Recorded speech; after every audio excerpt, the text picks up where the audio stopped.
ইহানের মাথা হ্যাং হয়ে আসছে হ্যান্ডরাইটিং সেইম দেখে। ও ভাবতে পারছে না কি করে এখন সবটা ঠিক করবে। তারপরেও ম্যাডামকে রিকোয়েস্ট করে, প্লিজ ম্যাম ঈশিতাকে এখন পরীক্ষাটা দেওয়ার সুযোগ করে দিন, আমি পড়ে সব প্রুভ করে দেব যে ঈশিতা নির্দোষ। ম্যাডাম বিরক্ত হয়ে বলে, এই তুমি পাগল হয়েছ নাকি? এটা মামার বাড়ির আবদার, যা বলবে তাই হয়ে যাবে। ঈশিতার কান্না দেখে ইহান ওর হাত ধরে বলে, প্লিজ ঈশিতা, স্টপ ক্রাইং। আমি বলছি সব ঠিক হয়ে যাবে। তার আগে তুমি ডিটেইলস আমাকে সবটা বলো, প্রথম থেকে শেষ পর্যন্ত। ঈশিতা কাঁদতে কাঁদতে হেঁচকি তুলেই বলে, আমি সবকিছু ঠিকঠাক লিখছিলাম। তারপর হঠাৎ ওয়াশরুমে যাই, এসে আমার বক্সের নিচে পেপারস দেখতে পেয়ে সেগুলো হাতে নিতেই তারপর ম্যাম এসে আমার খাতাটা টান দিয়ে নিয়ে নেন। ইহান ঠোঁট কামড়ে ধরে ভেবে বলে, ম্যাম আমি পরীক্ষা কেন্দ্রে একবার যেতে চাই। ম্যাম কপাল কুঁচকে বলে, আর ইউ ক্রেজি? তোমার মাথা ঠিক আছে তো?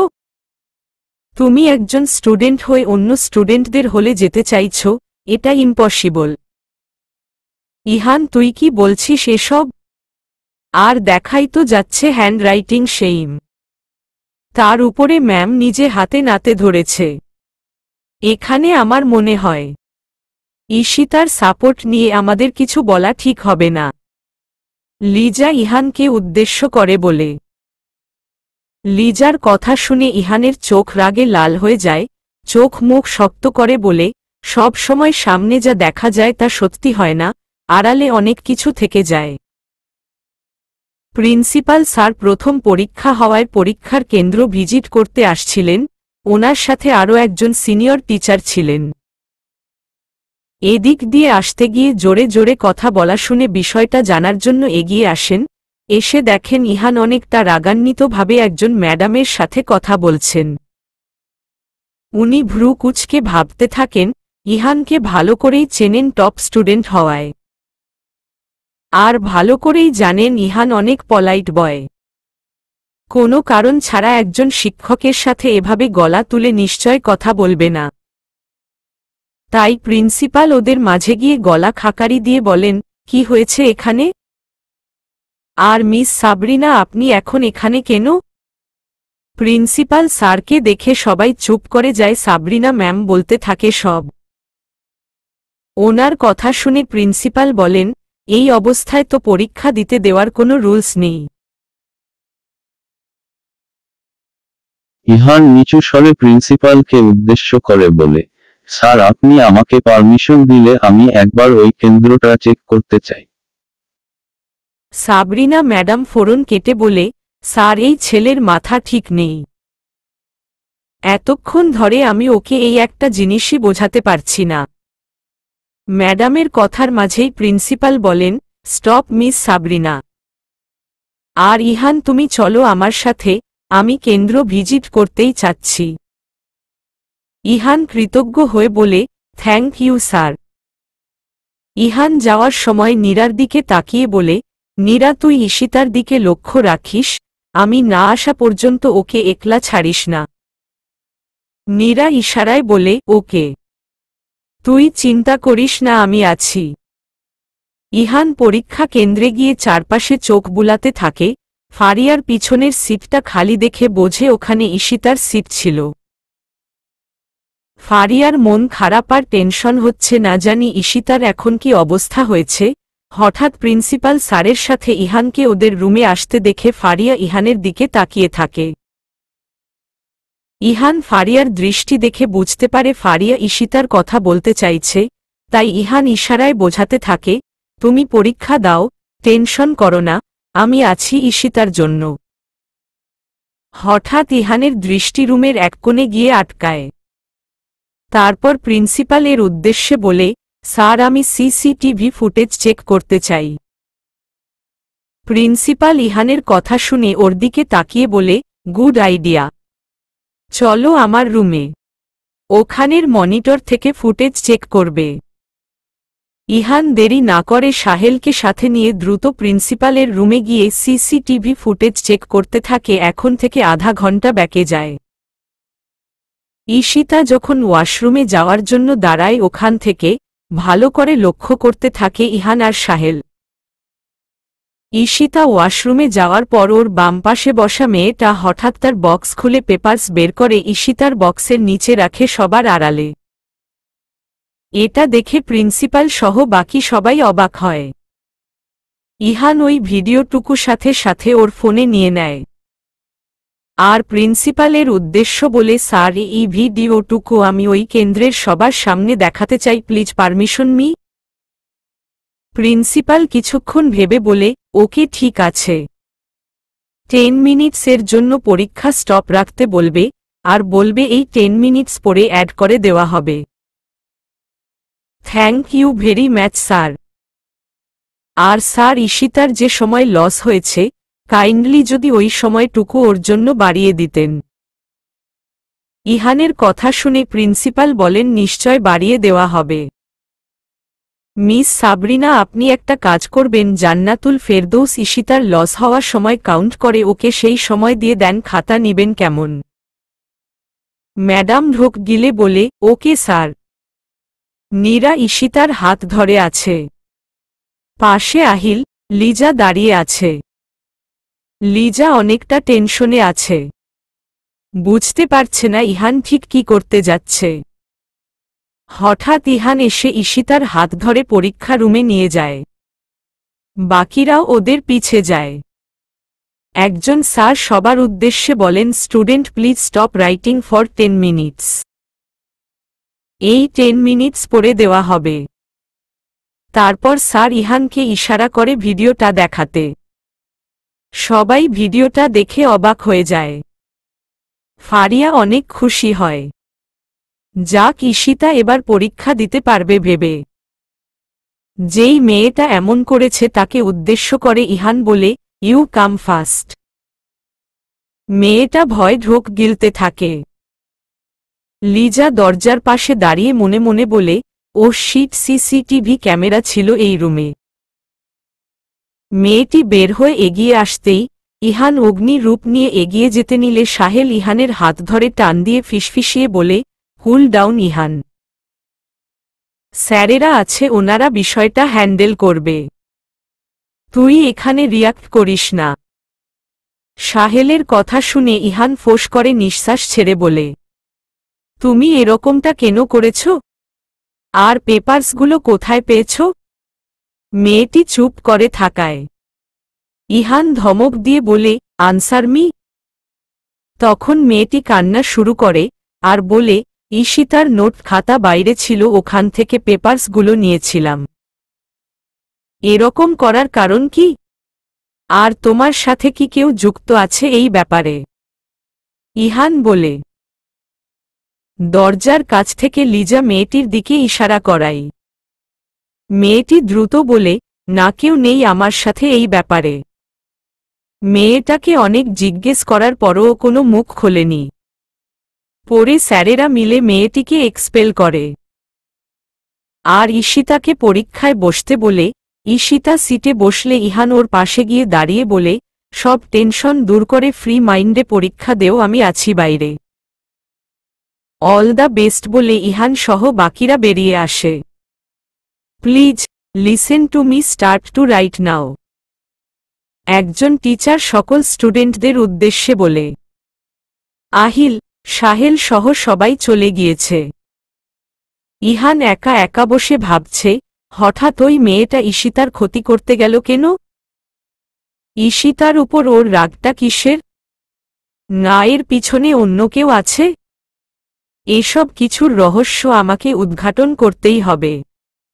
সবাই পরীক্ষা দিয়ে বের হয়েছে। আমাকে 40 মিনিটস বাড়িয়ে দেওয়া হয়েছে তখনকার জন্য। আমি দ্রুত লেখা শেষ করে খাতাটা জমা দিয়ে আসতে নিলে সাবরিনা ম্যাম আমার থেকে খাতাটা নিয়ে ভ্রু যুগল কুঁচকে বললেন, রূপ দেখিয়ে মেডিকেলের টপ স্টুডেন্টকে বয়ফ্রেন্ড বানানোর জন্য আজকে পরীক্ষাটা দিতে পারলে। আমি ম্যামের কথা শুনে অবাক হই, একজন ম্যাম হয়ে কি ভাষায় কথা বলছে। আর এটা বলছে মেবি তখন ইহান ওনার সাথে আমার জন্য তর্ক করেছে সেই রাগ ক্ষোভ থেকে। আমি চড়া গলায় বলি, প্রথমত আমি কোনো অন্যায় করিনি, সো এটা আমার প্রাপ্য ছিল। আর আপনি আমার ম্যাম, তাই এমন কিছু বলে আমাকে বাধ্য করবেন না যাতে আপনাকে ছোট করে কিছু বলতে হয়। আমি আর কথা না বাড়িয়ে নিচে নেমে আসলাম। ফারিয়া থাকতে চেয়েছিল, আমি ওকে ইশারা করে চলে যেতে বলেছিলাম, তাই চলে গিয়েছে ও বাসায়। নিচে নেমে আমার দু চোখ ইহানকে খুঁজছে। আর নিজের উপর খুব রাগ হচ্ছে সকালে ওভাবে আসার জন্য। আর একটু এগিয়ে গিয়ে দেখি ইহান বাইকের সাথে ঠেস দিয়ে দাঁড়িয়ে ফোন স্ক্রোল করছে। আমি ওর কাছে যেতেই ও কোনো কথা না বলে বাইকে উঠে বসল। আমি কিছু বলার সুযোগ না পেয়ে উঠে বসে ওর কাঁধে হাত রেখে নরম কণ্ঠে বলি, সরি কালকে রাতের আর সকালের জন্য। আর থ্যাঙ্কস সবকিছু প্রুভ করে পরীক্ষাটা দেওয়ার সুযোগ করে দেওয়ার জন্য।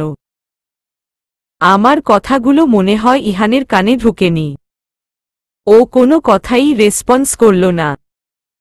আমি আর কিছু না বলে ঠোঁট উল্টে বসে থাকলাম। সিঁড়ি দিয়ে উপরে উঠছি তখন বলল, যা হয়েছে সব ভুলে যাও আর নেক্সটের জন্য প্রস্তুতি নাও। ওহ, আরেকটা কথা, আজকে যা ঘটেছে সেটা বাসায় বলার দরকার নেই বলে ও ওর বাসার লক খুলে চলে যায়। বাসায় ঢুকতে মম আমাকে দেখে বলল, পরীক্ষা কেমন হয়েছে? আমি হালকা হাসার চেষ্টা করে বলি, আলহামদুলিল্লাহ ভালো হয়েছে।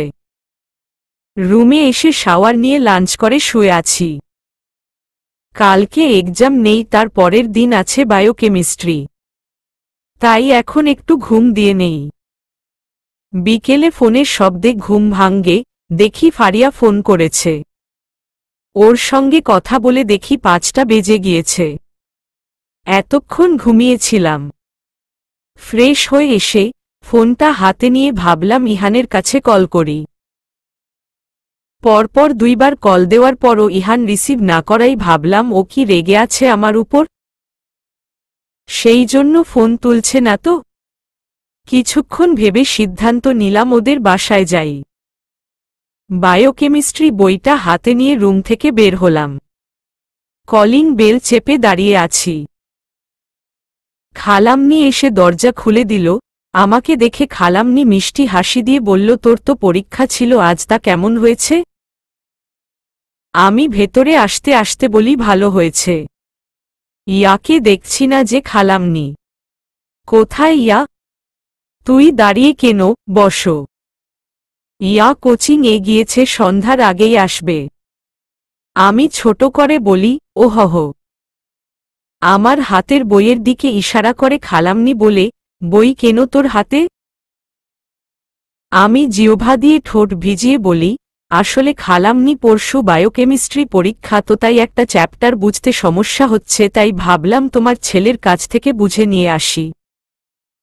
ওহ, কিন্তু ইহান তো বাসায় নেই এখন। তুই ফোন করে আসতে বল দ্রুত। সমস্যা নেই, আমি ওয়েট করছি। তুমি কি ব্যস্ত ছিলে খালামনি? আমার কলেজের খাতা দেখা বাকি ছিল, সেইগুলো দেখছিলাম।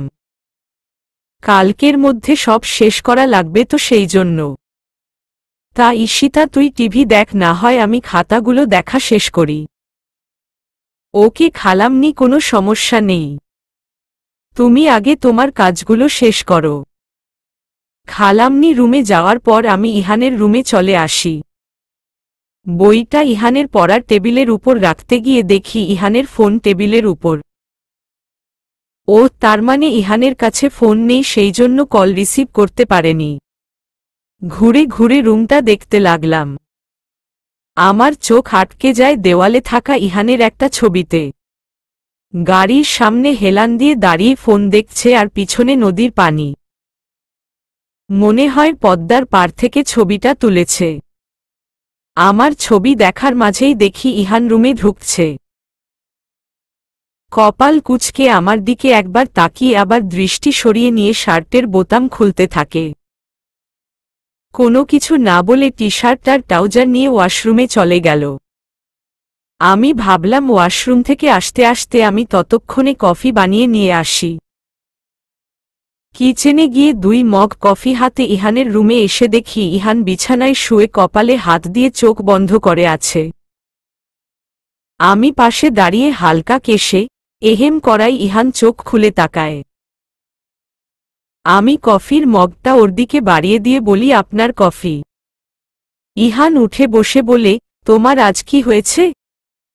হঠাৎ এত উন্নতি? আমি ভ্রু কুঁচকে বলি, আমার কফি খেতে ইচ্ছে করল, তাই ভাবলাম কফি বানিয়ে নিয়ে আসি। আর ভাবলাম আপনার সামনে একা একা কফি খেলে বিষয়টা কেমন দেখায় না, তাই 2 মগ বানিয়ে আনলাম। আমার হাত থেকে কফিটা নিয়ে ইহান এক চুমুক দিয়ে বলে, ওহ আচ্ছা, এবার তুমি যেতে পারো। ইহানের কথা শুনে আমার রাগ হতে থাকে। আজব মানুষ একটা, কেউ এভাবে তাড়িয়ে দেয় নিজের বউকে। আমি ঠোঁট উল্টে বললাম, আমার আপনাকে একটু দরকার ছিল। কপালে আসা এলোমেলো চুলগুলো এক হাতে পিছনে ঠেলে ইহান বলে, আমাকে দরকার? তা কি দরকার শুনি? আমি ওর পাশে বসে বলি, বায়োকেমিস্ট্রির একটা চ্যাপ্টার বুঝতে প্রবলেম হচ্ছে, তাই আপনার থেকে বুঝে নিতে এসেছি। বই নিয়ে পাক্কা 30 মিনিটস ধরে ইহান আমাকে বুঝিয়ে যাচ্ছে, অথচ সেদিকে আমার মন নেই। আমি একদৃষ্টিতে ইহানের দিকে তাকিয়ে আছি। ইহান আমার দিকে তাকিয়ে দাঁতে দাঁত চেপে বলে, এই তুমি কি পড়া বুঝতে এসেছ না আমাকে দেখতে এসেছ? ইহানের কথায় আমি দ্রুত আমার দৃষ্টি সরিয়ে নিয়ে বলি, আশ্চর্য, কেউ যখন কিছু বলে তার মুখের দিকেই তো তাকিয়ে মনোযোগ দিয়ে শুনতে হয়, ঠিক বলছি না? ইহান দৃষ্টি সরু করে বলে, তবে এখন তুমি বলো এতক্ষণ আমি তোমাকে কি কি বলেছি? আর তুমি কি কি বুঝেছ? আমি মাথা চুলকিয়ে দাঁত দিয়ে নখ কামড়ে ধরে মনে করতে থাকি।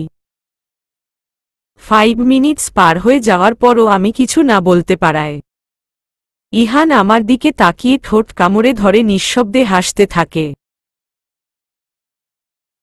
আর বলে, আমি জানি আজ তোমার পড়াতে কোনো মন নেই। নিজে তো পড়তে আসনি, এসেছ আমার সময়টা নষ্ট করতে। ইহানের কথা শুনে আমি গাল ফুলিয়ে থাকি। আচ্ছা, আমার জন্য আপনার সময় নষ্ট হচ্ছে, তাহলে আমি চলে যাচ্ছি বলে চলে যেতে নিলে ইহান আমার হাত ধরে টান দিয়ে ওর দিকে ঘুরিয়ে নিয়ে শক্ত করে জড়িয়ে ধরে।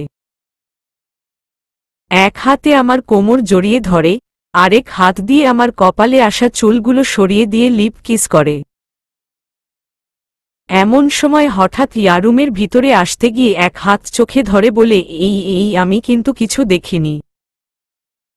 ইহান আমাকে ছেড়ে দিয়ে দূরে দাঁড়ায়, আমি লজ্জায় দৃষ্টি নত করে থাকি।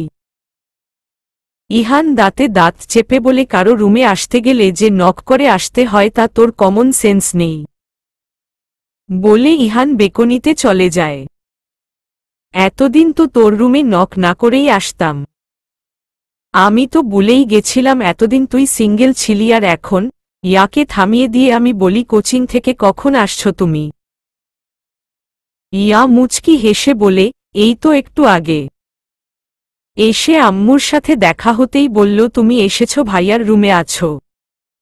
ভাইয়ার থেকে নাকি পড়া বুঝে নিচ্ছ? তা এসেই তো দেখলাম কেমন পড়া বুঝাচ্ছে। সন্ধ্যা হয়ে গিয়েছে, এখন আমাকে বাসায় যেতে হবে বলে ইয়ার কথাকে এড়িয়ে যাই।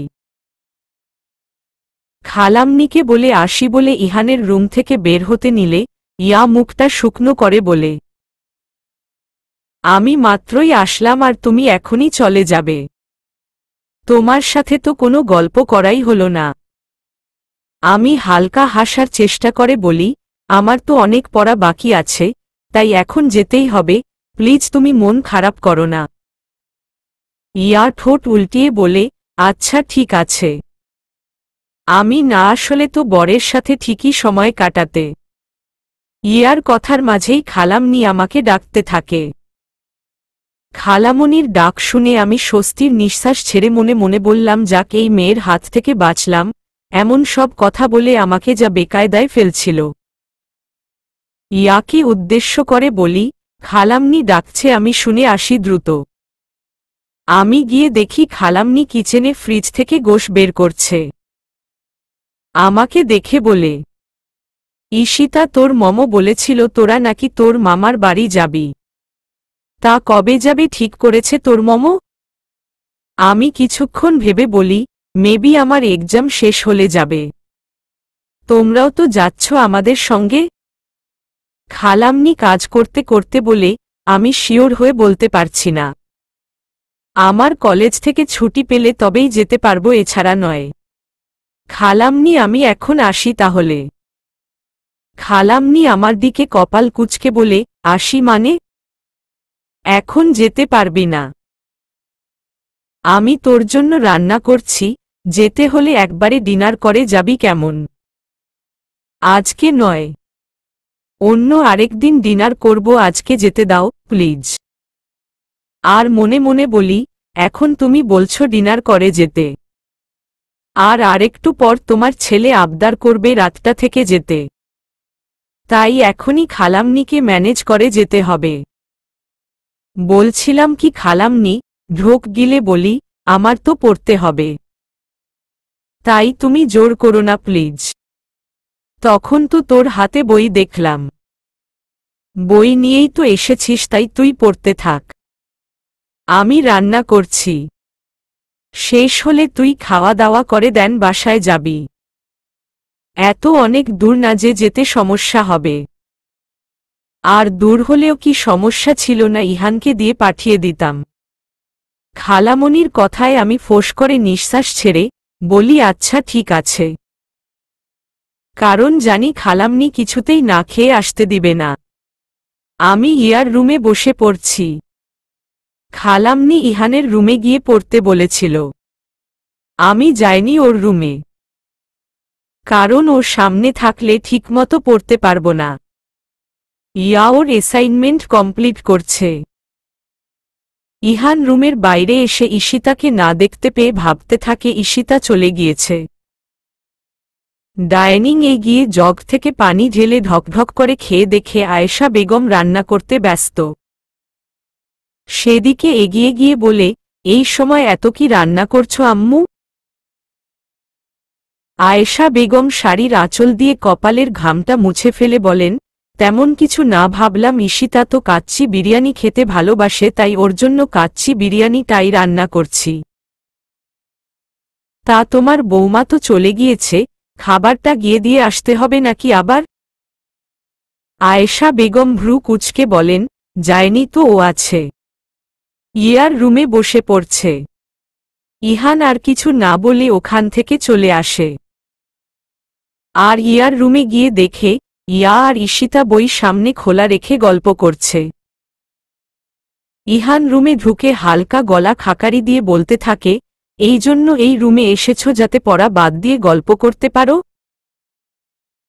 আমি ইহানের দিকে ব্যাকা চোখে তাকিয়ে বলি, তাতে আপনার কোনো সমস্যা আছে? ইহান বেডে বসতে বসতে বলে, সমস্যা তো আমারই হবে। আমার বউ না পড়ে খারাপ রেজাল্ট করলে সবাই বলবে ইহানের বউ ডাব্বা পেয়েছে পরীক্ষায়। ইয়া ইহানের দিকে নাক মুখ কুঁচকে বলে, এই ভাইয়া, তুই এসব আজে বাজে বলার জন্য এখন এখানে এসেছিস? ইহান বিড়বিড় করে বলে, না, বউকে দেখার জন্য এসেছি। ইয়া কপাল কুঁচকে বলে, কি বিড়বিড় করছিস এত? কই কিছু না। ইয়া, আম্মুর কাছে যা, তোকে এখন কাজে লাগতে পারে আম্মুর। দেখ, আমি সেটাই বলতে আসছিলাম, একদম ভুলেই গিয়েছি। ইয়া ভেঙচি কেটে রুম থেকে বেরিয়ে গেল। আমি চেয়ার থেকে উঠে যেতে নিলে ইহান আমার ওড়না ধরে টান দিয়ে বলে, তুমি কোথায় যাচ্ছ? আমি যাই খালামনিকে হেল্প করব, ছাড়ুন। তোমাকে বলেছিলাম না এই বিরক্তিকর শব্দটা ডিলিট করতে, তাও বারবার তুমি এই একটাই শব্দ ইউজ করো। আর ইয়া গিয়েছে ও হেল্প করবে আম্মুকে। আমার সামনে অনেকটা এগিয়ে এসে বলে, ডিনার শেষ করে ডাইনিং থেকে সোজা আমার রুমে চলে আসবে কেমন?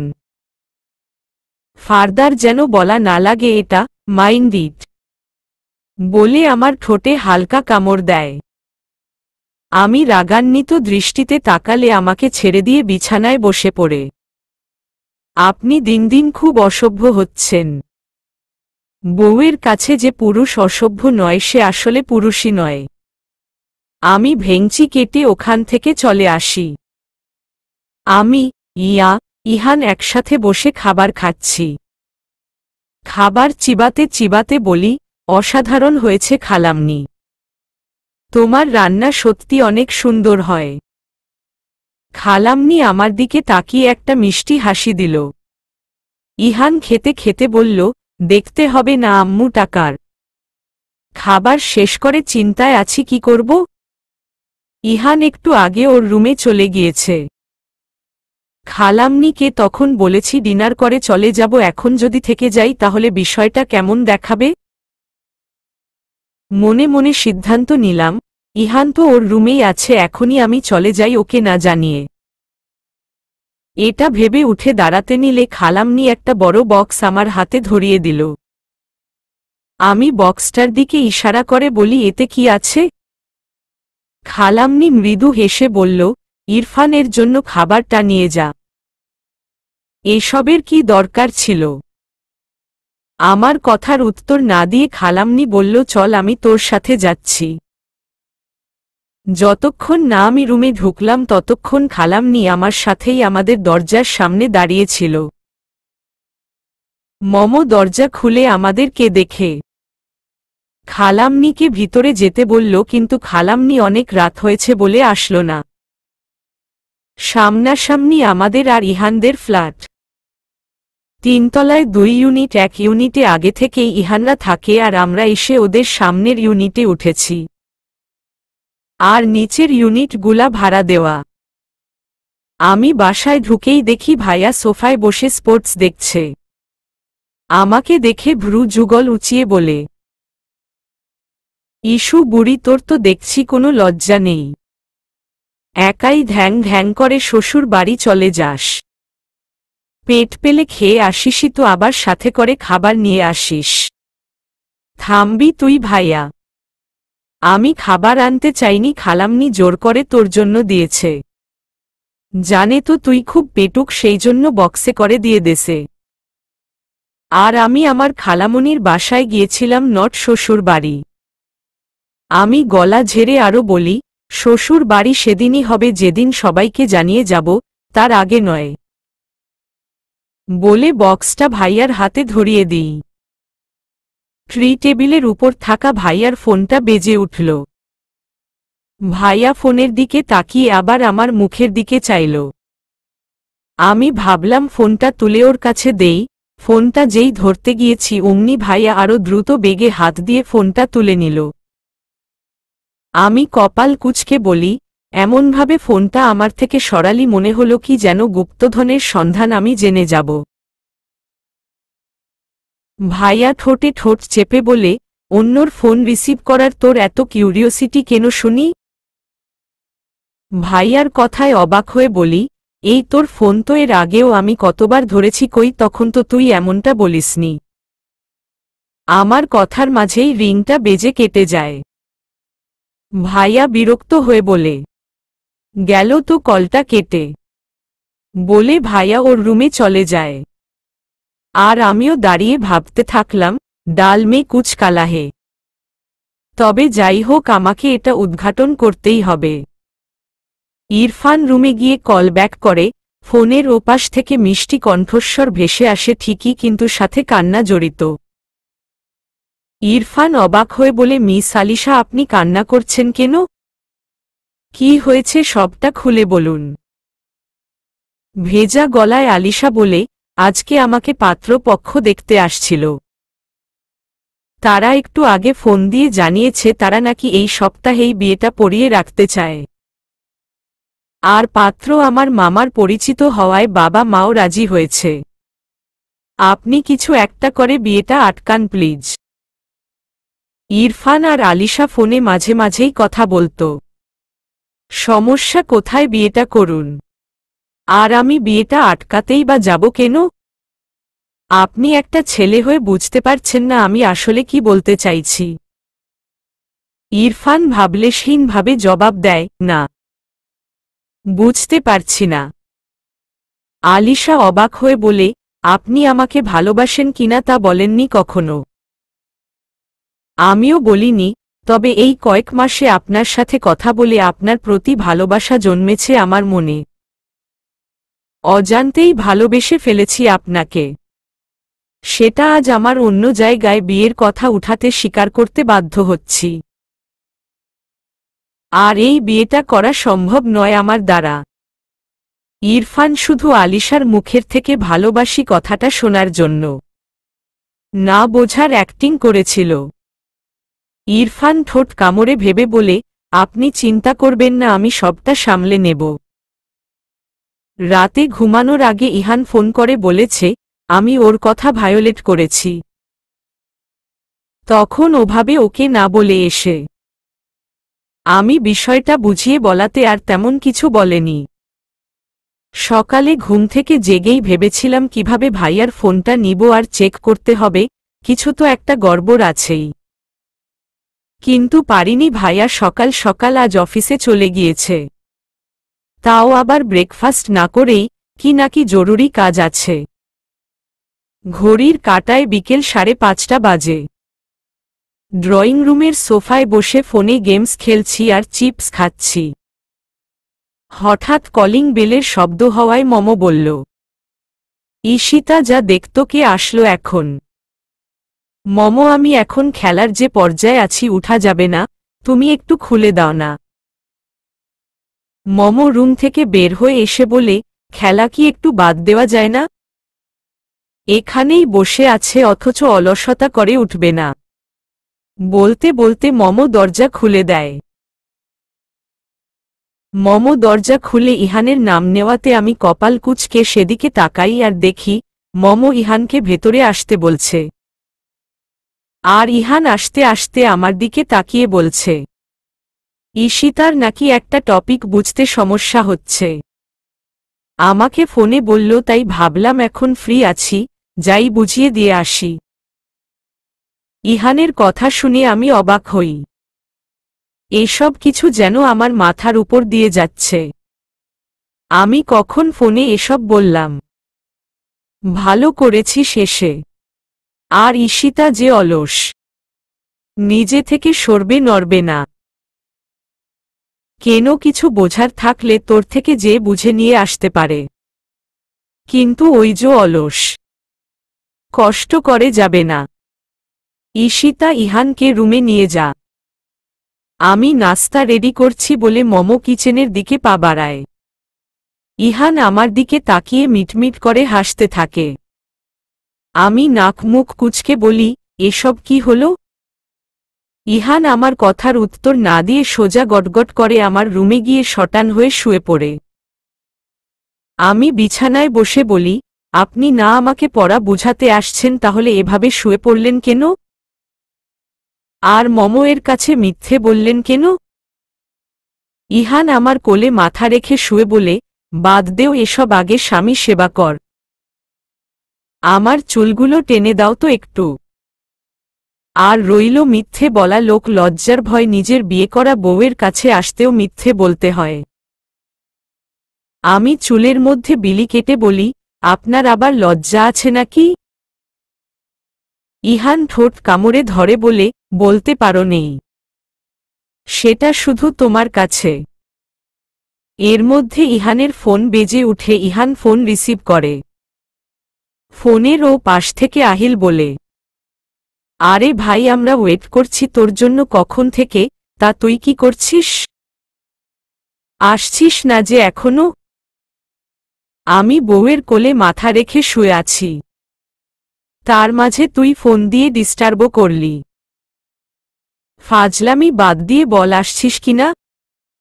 মোটেই ফাজলামি করছি না, আর ওয়েট কর, আসছি বলে ফোন কেটে দিয়ে ইহান উঠে বসে। আমি দৃষ্টি সরু করে বলি, কোথায় যাবেন এখন? কাজ আছে, পরে বলবো। আসছি এখন বলে ইহান চলে যায়। ওদিকে মমো কিচেন থেকে আমাকে ডাকতে থাকে। আমি গিয়ে দেখি মমো নাস্তা রেডি করে আমাকে সেগুলো নেওয়ার জন্য ডাকছে। আমি বলি, মমো যার জন্য নাস্তা বানালে সে তো চলে গিয়েছে। মমো কপাল কুঁচকে বলে, মানে? তোমার জামাই চলে গিয়েছে? জরুরি কাজ আছে নাকি তাই? মমো ছোট করে বলে, ও। পরের দিন ইহান ঈশিতাকে হলে পৌঁছে দিয়ে ইহান ক্লাসরুমে যায়। ওখানে আগে থেকেই বাকিরা ছিল। ইহান গিয়ে আহিলকে উদ্দেশ্য করে বলে, আহিল, ওই মেয়েটার অ্যাড্রেস খুঁজে পেয়েছিস? আহিল উত্তর দেয়, পেয়েছিলাম। মেসে থাকে, কিন্তু মেসে গিয়ে শুনি ওই মেয়ে পরশুদিন বিকেলেই নাকি মেস ছেড়ে চলে গিয়েছে। কোথায় গিয়েছে কেউ বলতে পারেনি। বাড়ি নাকি অন্য বিভাগে। ইহান ফোঁস করে নিঃশ্বাস ছেড়ে বলে, ওকে, প্রবলেম নেই। যে করেই হোক আমি খুঁজে বের করব মেয়েটাকে, প্লাস মেইন কালপ্রিটকে, সেটাও আমাকে জানতেই হবে। ইহানের শেষের কথা শুনে লিজা ভয়ে শুকনো ঢোক গিলতে থাকে। আহিল লিজার দিকে তাকিয়ে বলে, ভালোবাসার রাস্তায় শুধু ব্যথা আর ব্যথা। ভাবছি এই রাস্তায় একটা মেডিকেল শপ খুলব। দারুণ চলবে, কি বলো লিজা বেইবি? আহিলের কথা শুনে লিজার আগে গজগজ করে বলে, আজাইরা মানুষ তুই, আর তোর চিন্তা ভাবনাও ওরকম আজাইরা। এর মধ্যে ক্লাসে টিচার চলে আসে। এক্সাম শেষ করে ইহানের সাথে বাইকে করে বাসায় ফিরছি। হঠাৎ আমার দৃষ্টি এক জায়গায় আটকে যায়। আমি দ্রুত ইহানকে বলতে থাকি, বাইক থামান, থামান। ইহান ব্রেক কষে আমার দিকে তাকিয়ে বলে, কি হয়েছে? এরকম চাইল্ডের মতো চিল্লায় থামতে বললে কেন? আমি পিছনে ঘুরে দেখে আবার ইহানের দিকে তাকিয়ে বলি, আপনি তো কানে শুনতে পান না? আমি কখন থেকে বলছি ব্রেক করেন, তা না করে ঝড়ের বেগে চালিয়েই যাচ্ছিলেন। এখন ঝড়ের গতিতে ব্যাক করেন। ইহান কপাল কুঁচকে বলে, ব্যাক করব কিন্তু কেন? আগে চলুন পরে সব বলছি। ইহান আর কথা না বাড়িয়ে ব্যাক করে। তারপর আমি বলি, থামুন, থামুন। ইহান সামনে রেস্টুরেন্টের দিকে তাকিয়ে বলে, তোমার ক্ষুধা পেয়েছে সেটা আগে বললেই হতো, এভাবে না বলে। আমি দাঁতে দাঁত চেপে বলি, দিলেন তো সব শেষ করে, আবার ভুলভাল মনে যা হচ্ছে তাই বলছেন। মোটেই আমার ক্ষুধা পায়নি আর না, সেই জন্য এখানে আসতে বলেছি। আমি একটু আগে এখান দিয়ে যাওয়ার সময় ভাইয়াকে দেখেছি এই রেস্টুরেন্টের সামনে, সাথে একটা মেয়েকেও। মেয়েটার মুখ ঠিকমতো দেখতে পাইনি।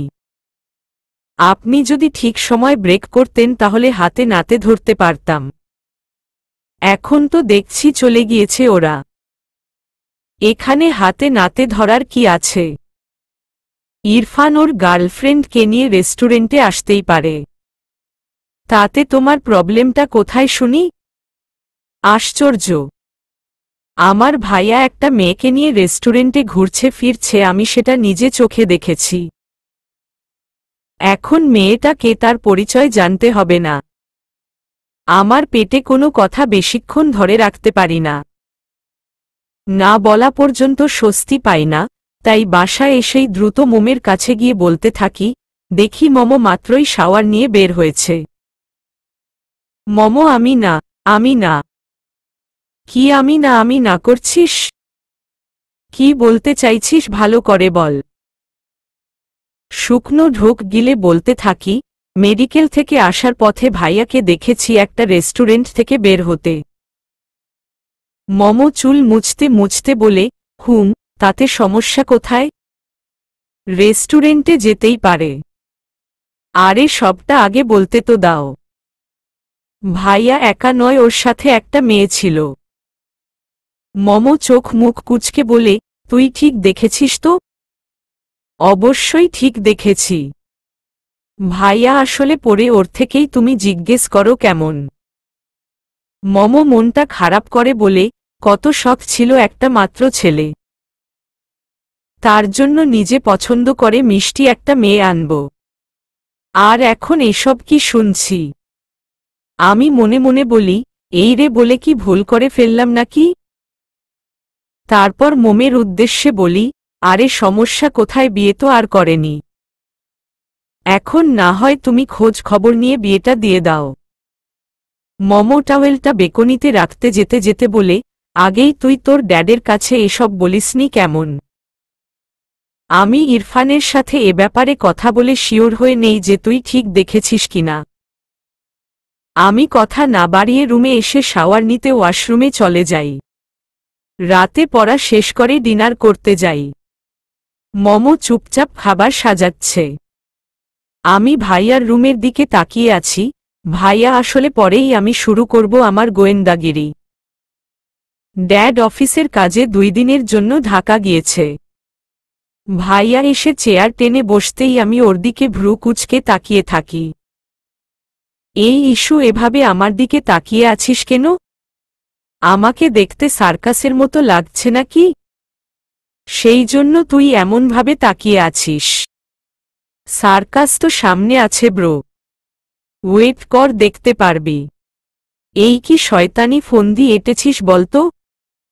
মমো ভাত বাড়তে বাড়তে বলে, ইরফান আজ তোর সাথে কে ছিল রেস্টুরেন্টে?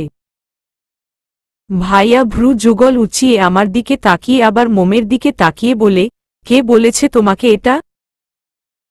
ছাগলের 3য় বাচ্চার মতো লাফিয়ে বেরানো এই ইস্যু বুড়ি বলেছে নিশ্চয়। মমো গলা ঝেড়ে বলে, কে বলেছে সেটা বড় কথা নয়। আমি যে প্রশ্নটা করেছি তার উত্তর দে। মমো ইস্যুর তো বিয়ে হয়ে গিয়েছে, আর কয়দিন পরেই তো ওর শ্বশুর বাড়ি চলে যাবে।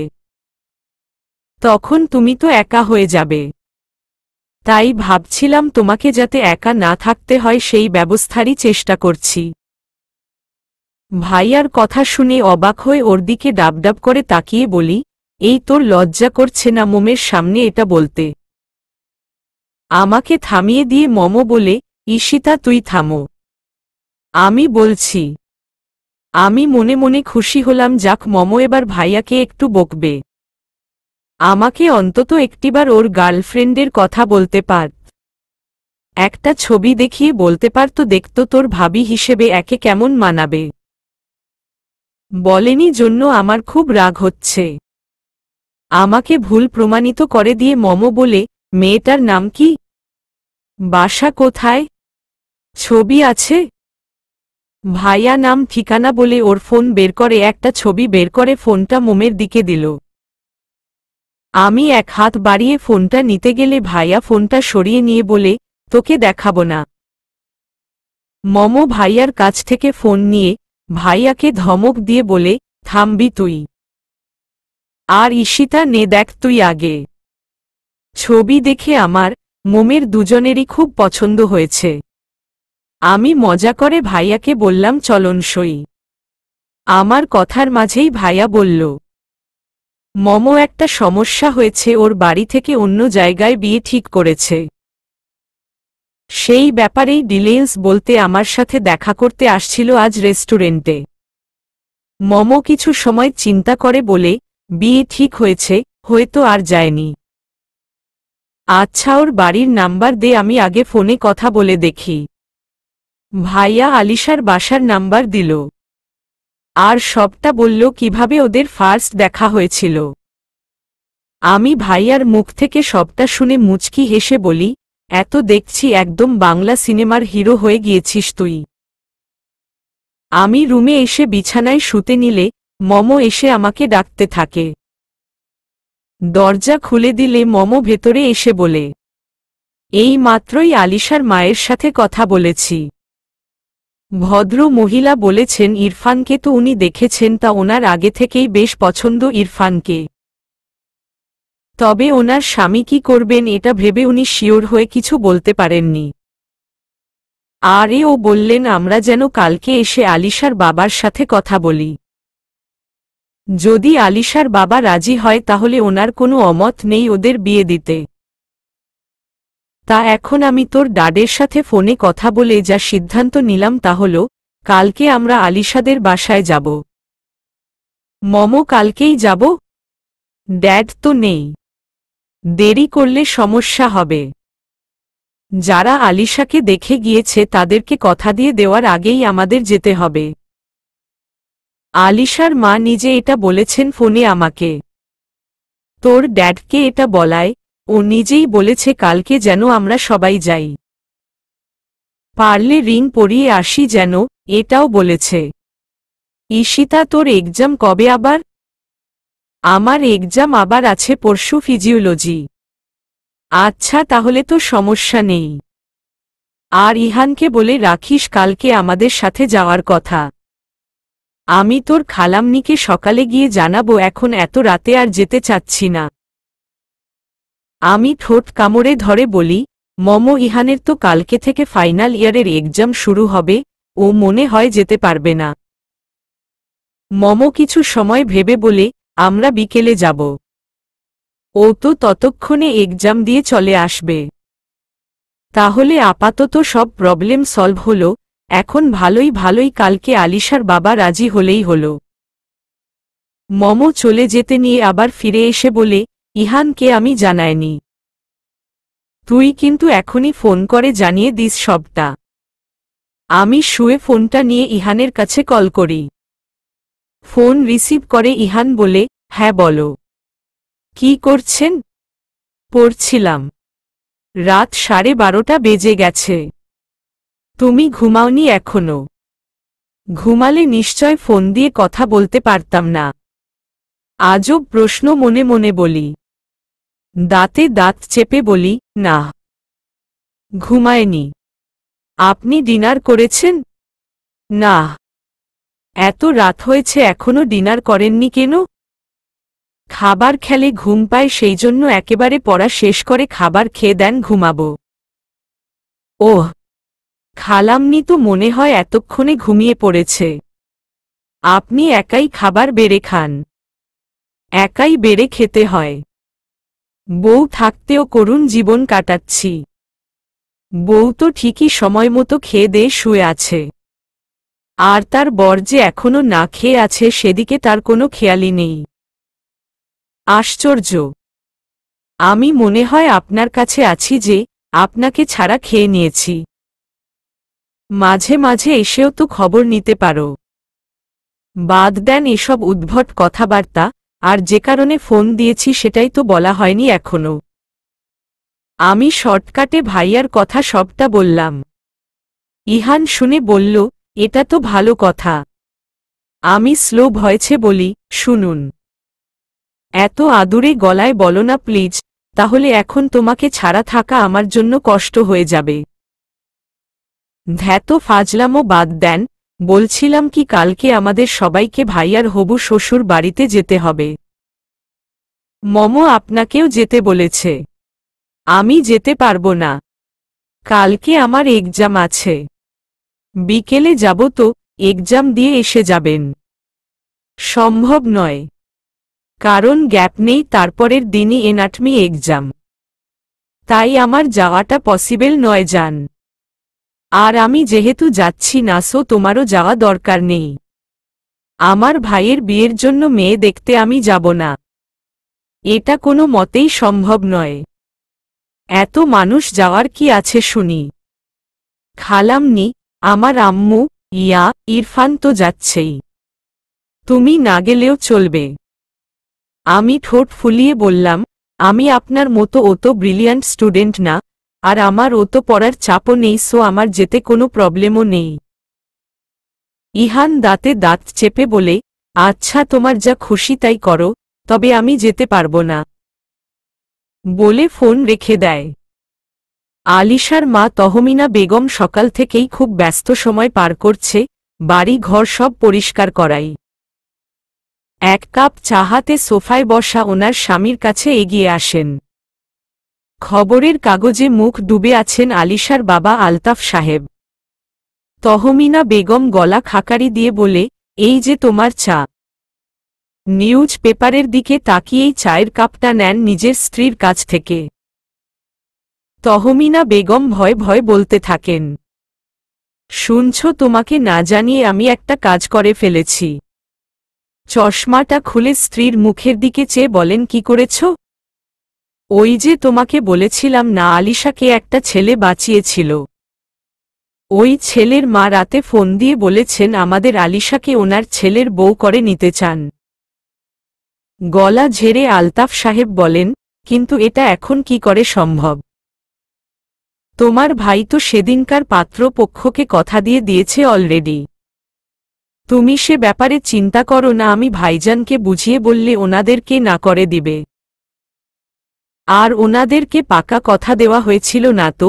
আমি ফোনে বলেছিলাম আমার মেয়ের থেকে শুনে ফাইনাল ডিসিশন জানাবো। চায়ের কাপে চুমুক দিয়ে বলেন, আচ্ছা ঠিক আছে। স্বামীর কথা শুনে তহমিনা বেগমের চোখ মুখ খুশিতে চকচক করে ওঠে। দুপুরে লাঞ্চ করার পর থেকে মমো ভাইয়াকে ফোন করে যাচ্ছিল বাসায় আসার জন্য। আর কি কি আনতে হবে সব বলছিল। ভাইয়া মিষ্টি ফলমূল নিয়ে 3টার দিকে বাসায় এসেছে।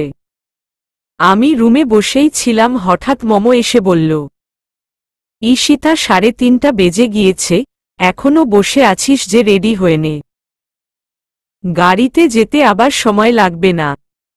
ও আর একটা কথা ইহানকে বলেছিলি? কি বলেছে? মমো ও যেতে পারবে না। ওর কালকেও নাকি এক্সাম আছে, সেই জন্য।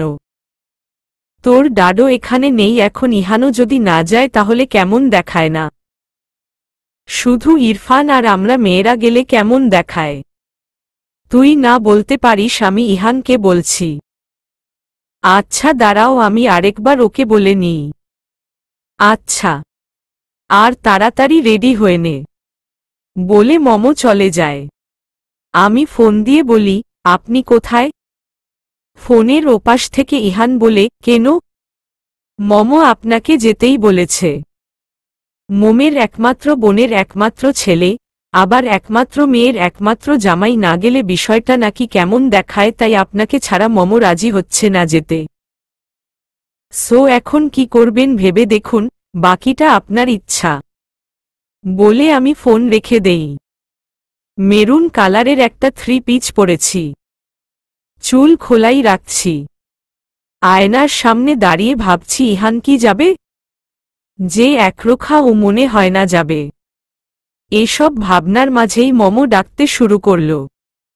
গিয়ে দেখি মমো শাড়ি পরছে। আমাকে কুচিটা ধরতে বলল। আমি কুচি ধরে দিয়ে রুম থেকে বের হতে নিলে, ঈশিতা দেখতো তোর খালামনি, ইয়া ওরা রেডি হয়েছে কিনা।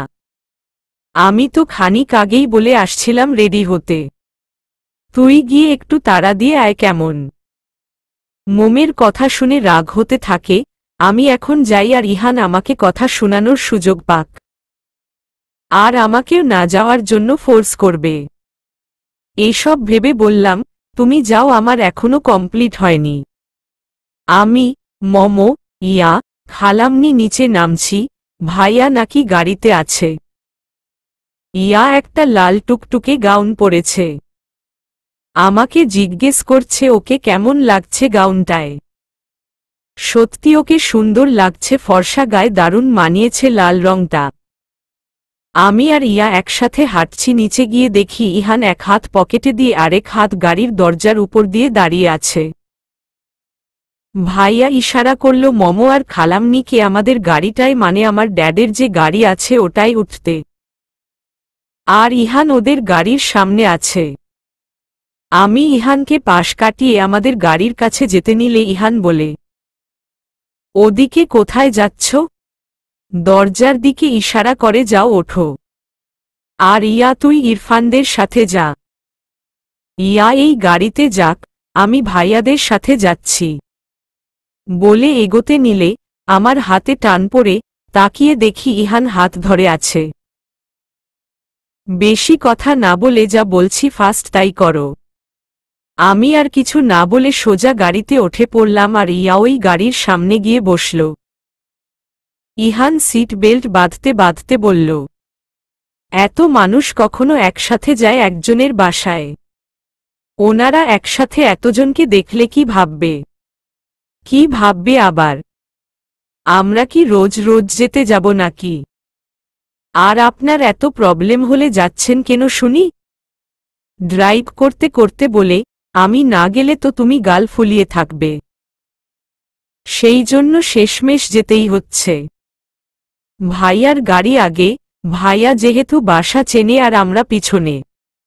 অবশেষে গাড়ি থেকে নেমে আমি ইয়ার সাথে বাসার সামনে হেঁটে গেলাম।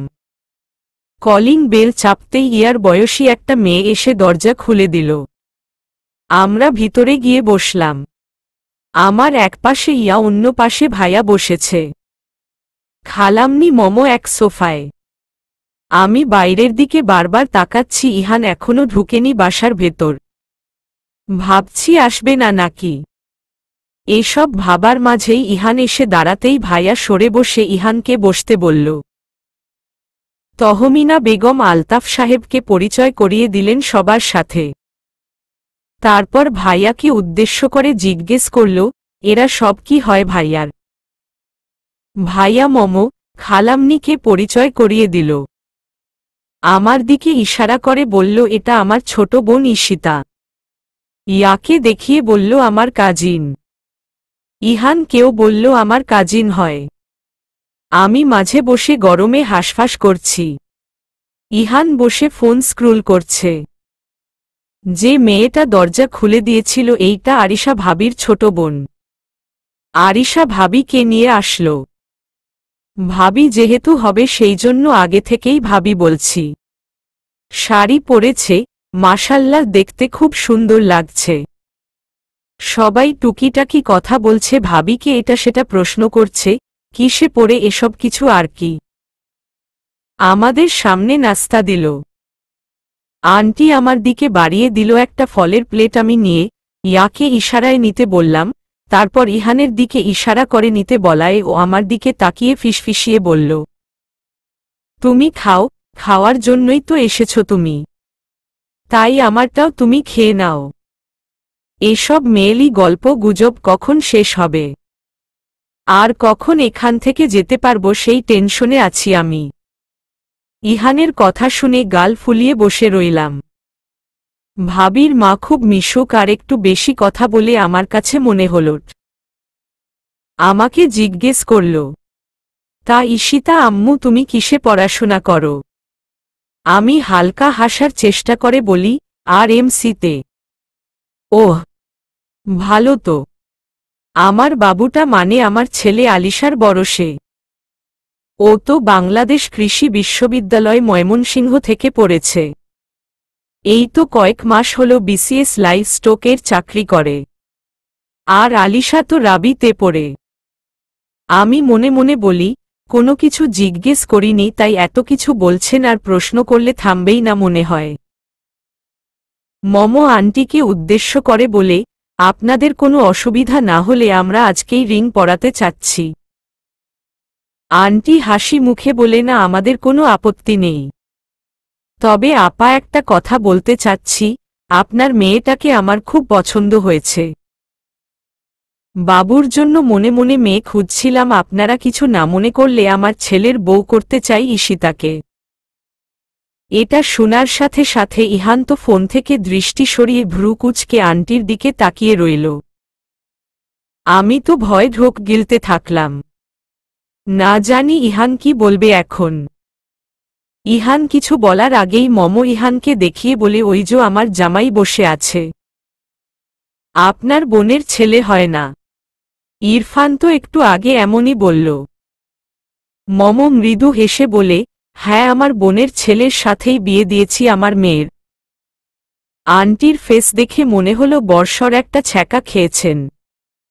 এমনভাবে ছ্যাঁকাটা খেল যে সৈয়ব আক্তারের বলে সচিন টেন্ডুলকার যেমন বোল্ড আউট হয় তেমন আউট হলেন।